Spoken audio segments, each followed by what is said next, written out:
TV ప్రేక్షకులకు శుభోదయం. ఈ రోజు బులియన్ మార్కెట్లో బంగారం వెండి ధరలు ఏ విధంగా ఉన్నాయో ఒకసారి మనం చూద్దాం. పసిడి ధరలకు రెక్కలొచ్చాయి. దేశీయ మార్కెట్లో గోల్డ్ రేట్లు వరుసగా 4వ రోజు భారీగా పెరిగాయి. అంతర్జాతీయ పరిస్థితులు, అమెరికా అప్పుల డేటా, డాలర్ విలువ వంటి కీలక అంశాలు బంగారం ధరలు ఆకాశాన్ని తాకేలా చేస్తున్నాయి. గత 4 రోజుల్లోనే తులం బంగారం రేటు 9,000 వరకు పెరగడం గమనార్హం. ఈ క్రమంలో ఆగస్టు 25వ తేదీన బంగారం వెండి ధరలు హైదరాబాద్లో ఎలా ఉన్నాయో తెలుసుకుందాం. బంగారం కొనుగోలు చేయాలనుకుంటున్న వారికి పెరుగుతున్నటువంటి ధరలు షాకిస్తున్నాయి. భారత్లో శ్రావణ మాసం పెళ్లిటి సీజన్ కావడంతో బంగారానికి మంచి గిరాకీ ఉంటుంది.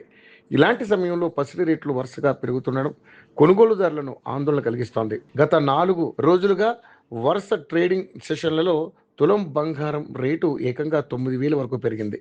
దీంతో 24 క్యారెట్ల స్వచ్ఛమైన బంగారం రేటు 1,64,000 స్థాయికి చేరుకుంది. ఇక వెండి రేట్ అయితే 5,000 వరకు పెరిగింది.